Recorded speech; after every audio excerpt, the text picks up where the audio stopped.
चीन पर लगाम लगाने के लिए भारत ने नई तैयारियों पर काम शुरू कर दिया है। इसके लिए भारत सरकार वाइब्रेंट विलेज प्रोग्राम भी शुरू कर रही है, जिसके तहत चीन सीमा से लगे 10 गांवों को रीडेवलप किया जा रहा है। वाइब्रेंट विलेज प्रोग्राम चीन के खिलाफ इंडिया का नया हथियार है।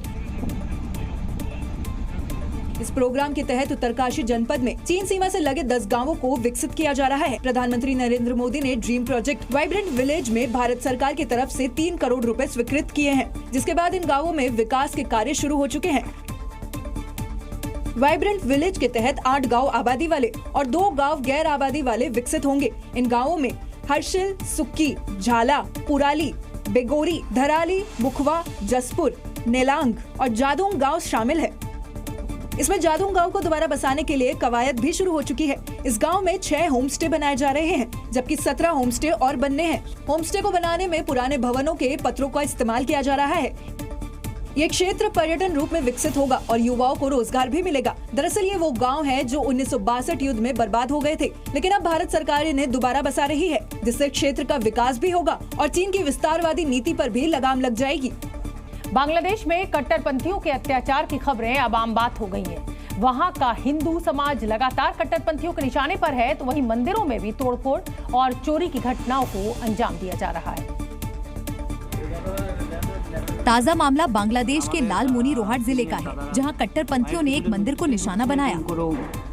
2 लाख টাকার উপরে হতো। बताया गया कि तुषांद्र गांव में स्थित काली माता मंदिर में कुछ कट्टरपंथियों ने धावा बोला और काली माता की मूर्ति चोरी कर ली। साथ ही आरोपियों ने मंदिर से बांग्लादेशी रुपए में 10 लाख के सोने के गहनों पर भी हाथ साफ कर दिया। इस बात का पता तब चला जब सुबह के वक्त कुछ लोग वहां पूजा करने पहुंचे। जानकारी के मुताबिक आरोपियों ने मंदिर को भी नुकसान पहुंचाया। इसकी जानकारी मिलते ही वहां लोगों की भीड़ इकट्ठा हो गई। लोगों ने इस पर कड़ी आपत्ति जताई और स्थानीय प्रशासन से इस मामले में सख्त कार्रवाई की मांग की।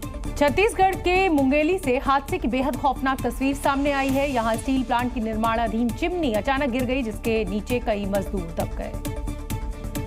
यह हादसा तब हुआ जब स्टील प्लांट पर निर्माण कार्य चल रहा था। तभी बड़ी सी चिमनी गिर गई, जिसके नीचे कई लोग दब गए।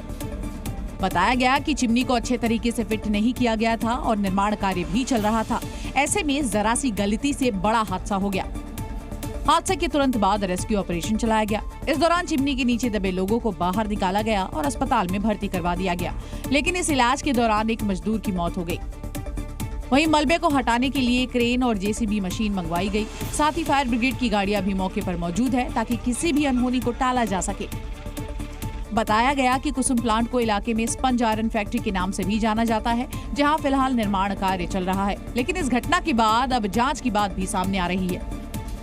राजस्थान के बीकानेर में ट्रैफिक पुलिस लोगों को मजेदार तरीके से सावधान कर रही है। ट्रैफिक नियम का पालन न करने वालों के लिए अब फिल्मी पोस्टर्स लगाए गए हैं, जिसमें एक से बढ़कर एक डायलॉग्स भी लिखे हैं।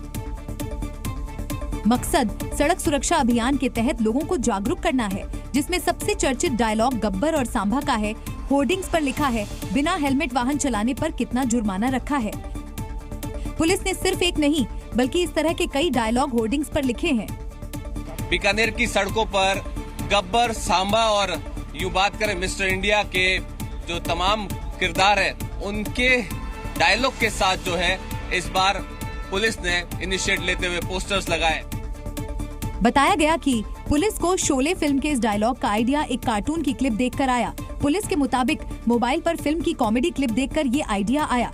फिर इस डायलॉग को सड़क सुरक्षा के तहत इस्तेमाल किया गया, जिसमें मिस्टर इंडिया के मोगेम्बो के पोस्टर भी लगे हैं। बीकानेर में ट्रैफिक नियम का पालन करवाने के लिए पुलिस लगातार चेकिंग अभियान चला रही है और पोस्टर बैनर के जरिए लोगों को जागरूक किया जा रहा है। राजस्थान के मेवाड़ से एक बेहद ही हैरान करने वाली खबर सामने आई है। यहाँ एक बुजुर्ग को पेंशन चालू कराने के बहाने ठग लेकर आए और उसके खेत और घर दोनों को अपने नाम करा लिया।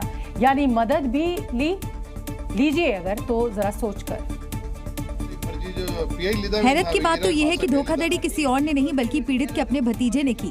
दरअसल पीड़ित बुजुर्ग बेहद गरीब है और उसकी गुजारे भत्ते के लिए पेंशन ही एकमात्र सहारा थी, जिसे किसने कटवा दिया। भतीजे ने बुजुर्ग को पेंशन शुरू कराने का वादा किया और अपने साथ ले गया, लेकिन धोखे से उसने पेंशन के नाम पर कचहरी में प्रॉपर्टी की रजिस्ट्री करा ली।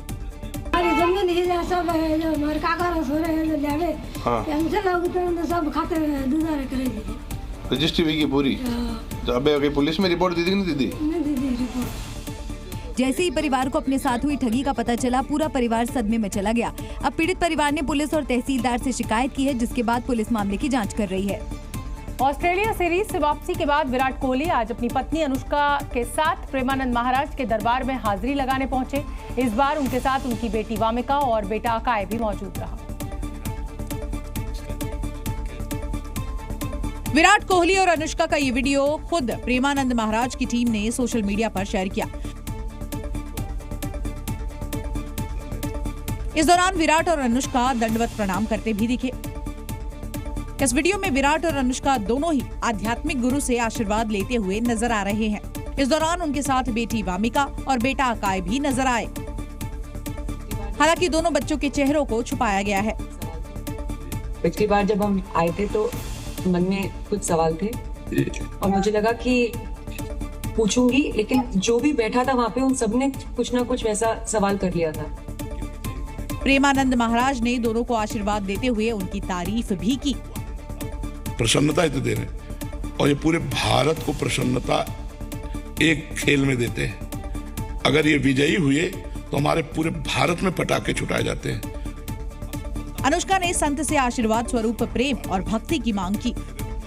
मुझे बस प्रेम भक्ति दे दो बस। ये पहली बार नहीं है जब विराट और अनुष्का किसी आध्यात्मिक स्थान पर गए हैं। कुछ साल पहले जब कोहली खेल में अपने बुरे प्रदर्शन से जूझ रहे थे तो उन्होंने नीम करोली बाबा आश्रम का दौरा किया था। इसी दौरान वो वृंदावन भी पहुंचे थे, जहां उन्होंने प्रेमानंद महाराज की शरण ली थी।